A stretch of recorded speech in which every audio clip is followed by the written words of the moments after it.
Wandwoods of the Wizarding World. There's 38 different types of wandwoods. A wand is an object through which a witch or wizard channels his or her magic. It is made from wood and has a magical substance at its core. Wands made by Ollivander are of varying woods, lengths, and flexibilities. Only a minority of trees can produce wand-quality wood, just as a minority of humans can produce magic. It takes years of experience to tell which ones have the gift, although the job is made easier if bowtruckles are found nesting in leaves as they never inhabit mutating trees. End quote, Ollivander. Acacia trees are found in Africa, particularly hard to match to the witch or wizard. Quote from Ollivander says, "A very unusual wand wood, which I have found creates tricky wands that often refuse to produce magic for any but their owner, and also withhold their best effects from all of these most gifted. This sensitivity renders them difficult to place, and I keep only a small stack for those witches or wizards of sufficient subtlety, for acacia is not suited to what is commonly known as bangs and smells magic." The only known wizard to potentially have this wand is Jacob Sibling from Hogwarts Mystery Game. An alder tree. Alder wands, quote from Ollivander, are unyielding wood, yet they have discovered that its ideal owner is not stubborn or obstinate, but often helpful, considerate, and most likable, whereas most wandwoods seek similarity in characters of these they will best serve. Alder is unusual in that it seems to desire a nature that is, if not precisely opposite to its own, then certainly of a markedly different type. This wandwood is usually best suited for people that use nonverbal spell work. Applewood wands. If you have an applewood wand, these are not made in great numbers. They're best suited to an owner of high aims and ideals, as this wood mixes poorly with dark magic. It is said that the possessor of an applewood wand will be well loved and long lived, and it is often noticed by Ollivander that customers of great personal charm find their perfect match in an applewood wand. It is also said that people with this wand usually have a magical skill for communicating with magical beings. Ashwood wands. According to Ollivander, ashwood wands cling to its one true master, and are ought to be passed on or gifted from the original owner, because it will lose power and skill. This tendency is extreme of the core if its unicorn, Charlie Weasley, had an ashwood wand that was passed down to him, and it was eventually passed down to Ron Weasley. Asper treewood wands. Asper treewood is found in the northern hemisphere. Quote from Ollivander, "Wand quality of aspen wood is white and fine-grained, and highly prized by all wand makers for its stylish resemblance to ivory and its unusually outstanding charm work. The proper owner of an asper wood wand is often an accomplished duelist or destined to be so, for the asper wand is one of these particularly suited for martial magic. Currently, there's no known owners of asper wand wood, except for a secret dueling club called the Silver Spears." Beechwood wands. Beechwood can be found in Great Britain. Quote from Ollivander, "The true match for a beech wand will be if young, wise beyond his or her years, and if full-grown, rich in understanding and experience. Beech wands perform very weakly for the narrow-minded and intolerant, such wizards and wizards, having obtained a beech wand without having been suitably matched, have often presented themselves at the homes of learned wand makers such as myself, demanding to know the reason for their handsome wands' lack of power. When properly matched, the beech wand is capable of artistry rarely seen by any other wandwood, hence its lustrous reputation." Blackthorn wands. Blackthorn can be found in the rose family. It's native to Europe, Western Asia, and Northwest Africa. Blackthorn, a quote from Ollivander, which is very unusual wandwood, has the reputation, in my view well merited, of being best suited to a warrior. This does not necessarily mean that its owner practices the dark arts. although it is undeniable that the witch or wizard that enjoys the blackthorn wand will enjoy its power. One finds blackthorn wands among aurors as well as among denizens of Azkaban. Sir Cadogan, that's on a portrait in Hogwarts, is one of the people recorded to have used this wandwood. Black walnut wands. These are native to eastern North America. These grow mainly in the wetlands. Quote from Ollivander, "It's less common than the standard walnut wand. That of a black walnut seeks a master of good instincts and powerful insight. Black walnut is a very handsome wood, but not the easiest to master. It has one quirk, which is that it is abnormally attuned to inner conflict, and loses power dramatically if its possessor practices any form of self-deception. But when it comes to charm work, these wands are particularly useful." Cedar wands. Cedar is native to the Mediterranean and Himalayas. Quote from Ollivander, "Whenever I meet one who carries a cedar wand, I find strength of character and unusual loyalty. My father, Gervase Ollivander, used to always say, 'You will never fool the cedar carrier,' and I agree. The cedar wand finds its perfect home where there is perspicacity and perception." Horace Slughorn was known to have this wandwood. Cherry wandwood. Quote from Ollivander, "This is a very rare wandwood. It creates a wand of strange power, most highly prized by the wizarding students of the school Mohutokuro in Japan, where those who own cherry wands have special prestige. The Western wand purchaser should dispel from their minds any notation that the pink blossom of the living tree makes for a frivolous or merely ornamental wand, for cherry wands often make a wand that possesses truly lethal power." Neville Longbottom, Gilderoy Lockhart, and Albus Potter were wizards known to have this wandwood. Chestnut wandwood. According to Ollivander, this is multifaceted wood which varies greatly in its character depending on the wand core and takes a great deal of color from the personality that possesses it. Wand of chestnut is attracted to witches and wizards who are skilled tamers of magical beasts, those who possess great gifts in herbology, and those who are natural flyers. Peter Pettigrew had this wandwood. Cypress wands. Quote from Ollivander, "Cypress wands are associated with nobility.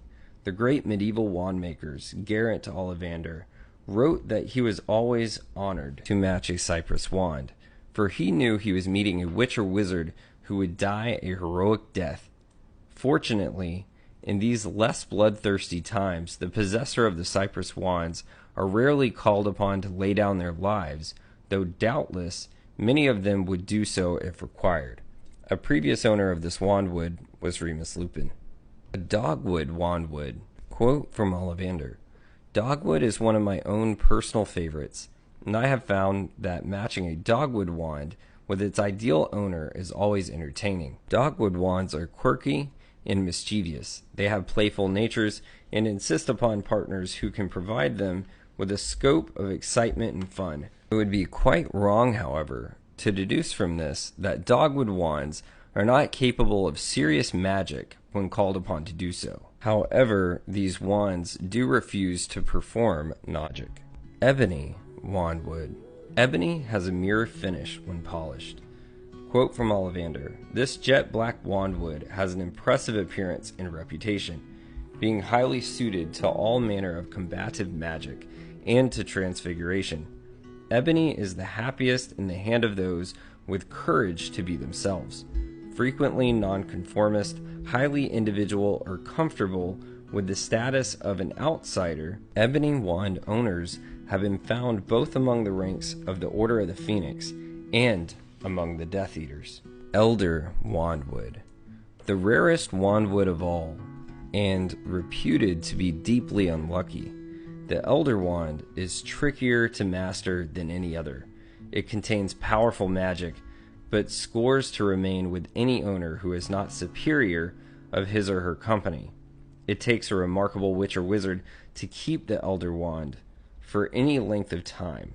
The old superstition the wand of elder never prosper, has its basis in the fear of wand, but in fact, the superstition is baseless, and those foolish wand makers who refuse to work with elder do so more because they doubt they will be able to sell their products than from fear of working with this wand.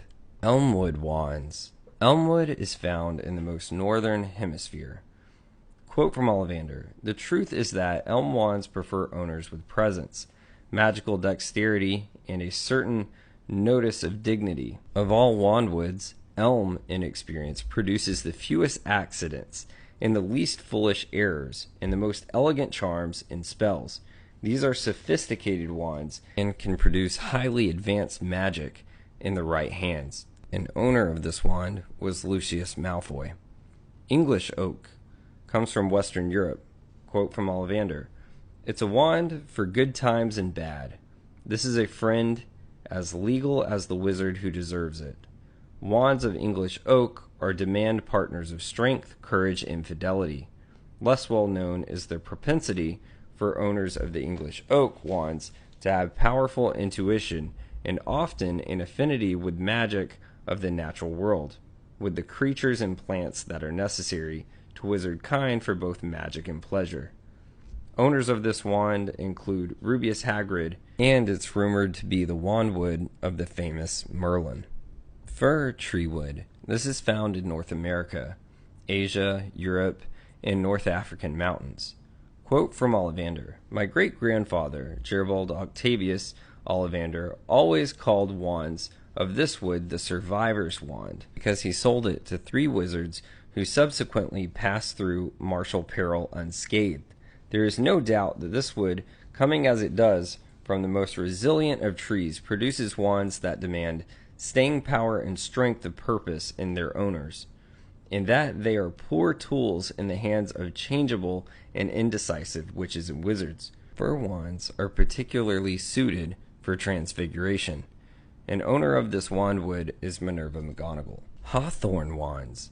Hawthorn is a member of the rose family, native to Europe, West Africa, and West Asia. Grigorovich and Ollivander agreed on these.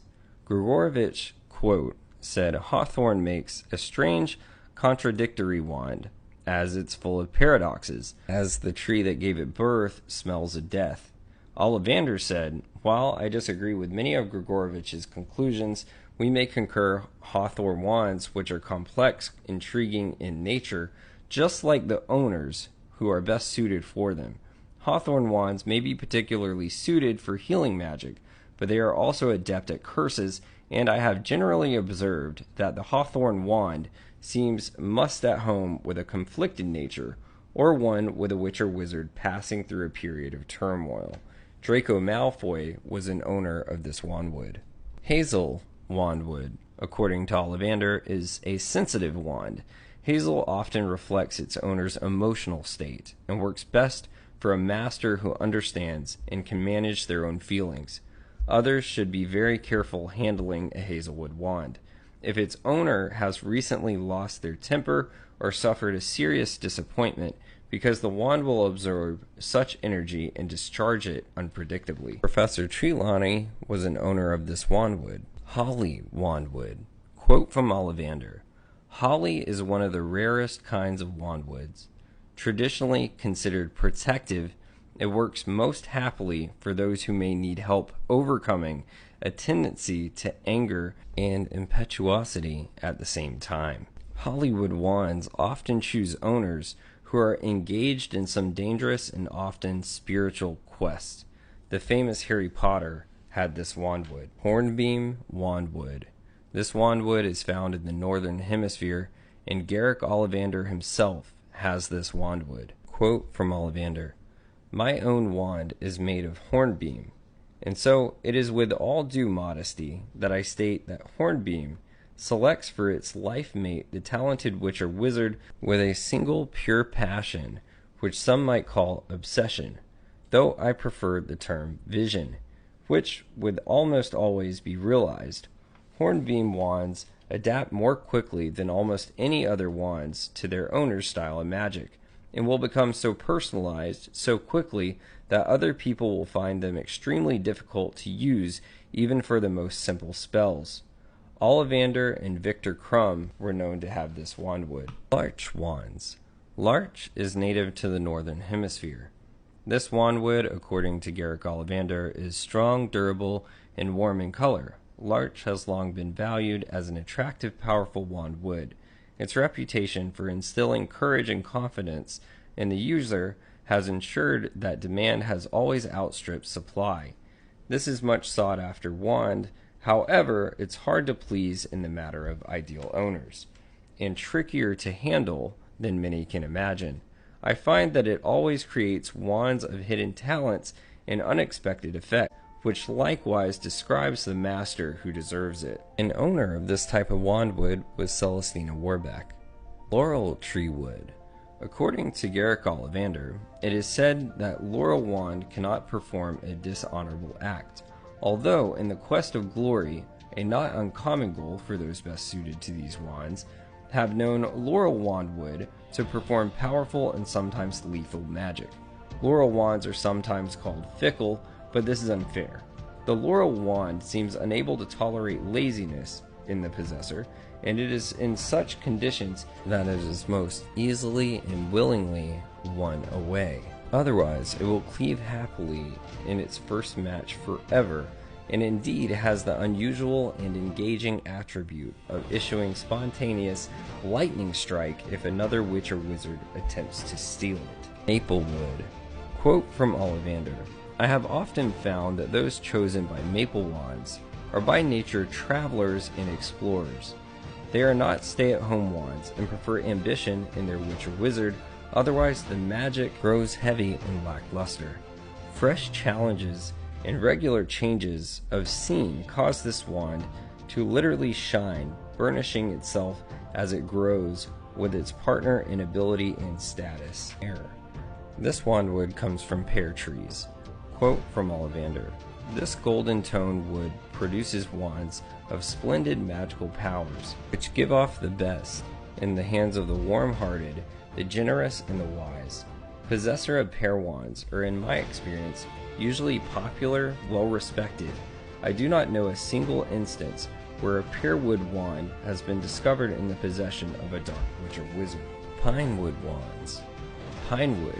Quote from Ollivander: the straight-grained pine wand always chooses an independent individual master who may be perceived as a loner, intriguing and perhaps mysterious. Pine wands enjoy being used creatively, and unlike some others, will adapt unprotestingly to new methods and spells. Many wand makers insist that pine wands are able to detect and perform best for owners who are destined for long lives. Poplar wandwood.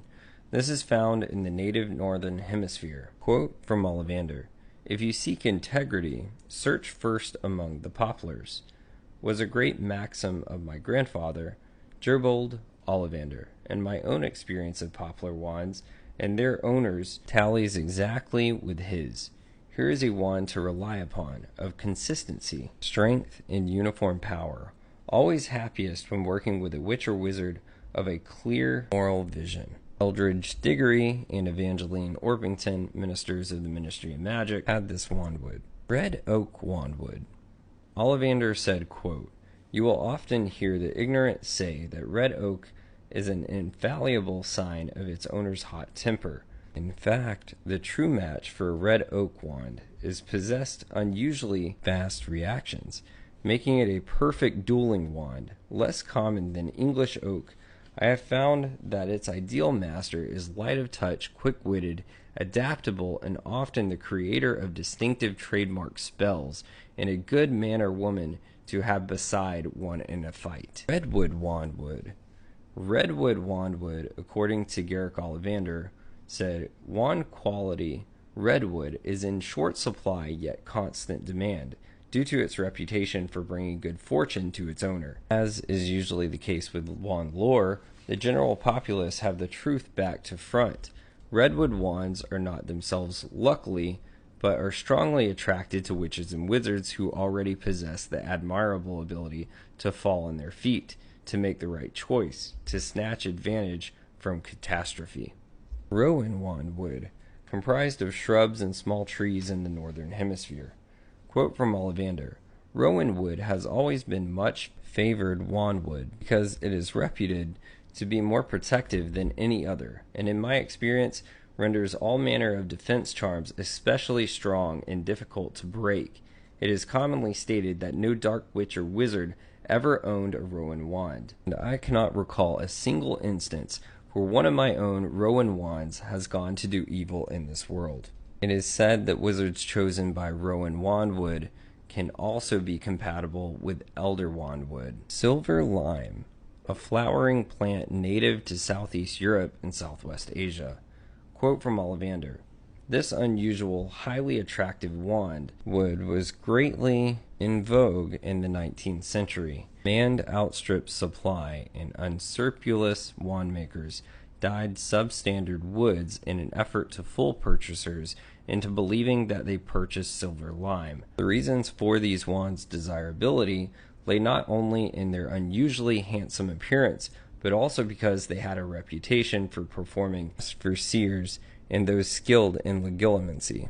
Spruce tree wood. This is found in the northern temperate regions. Ollivander said, quote, Unskilled wand makers call spruce a difficult wood, but in doing so they reveal their own ineptitude. It is quite true that it requires particular deftness to work with spruce, which produces wands that are ill-matched with cautious or nervous natures and become positively dangerous in fumbling fingers. The spruce wand requires a firm hand because it often appears to have its own ideas about what magic it ought to be called upon to produce. However, when a spruce wand meets its match, which in my experience is a bold spellcaster with a good sense of humor, it becomes a superb helper, intensely loyal to their owners and capable of producing particularly flamboyant and dramatic effects. Sycamore. This is found in the Forest of Dean in Forbidden Forest. A sycamore wand. Quote Ollivander: The sycamore makes a questing wand, eager for new experience and loose brilliance if engaged in mundane activities. It is a quirk of these handsome wands that they may combust if allowed to become bored, and many witches and wizards settling down into middle age are disconnected to find their trusty wand bursting into flame in their hand as they ask it one more time to fetch their slippers. As may be deduced, the sycamore's ideal owner is curious, vital, and adventurous. Vinewood.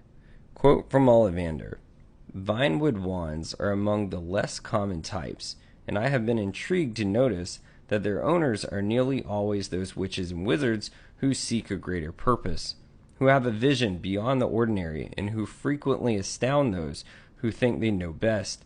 Vine wands seem strongly attracted by personalities in hidden depths, and I have found them more sensitive than any other when it comes to instantly detecting a prospective match. Hermione Granger's wand is vinewood. Walnut wood.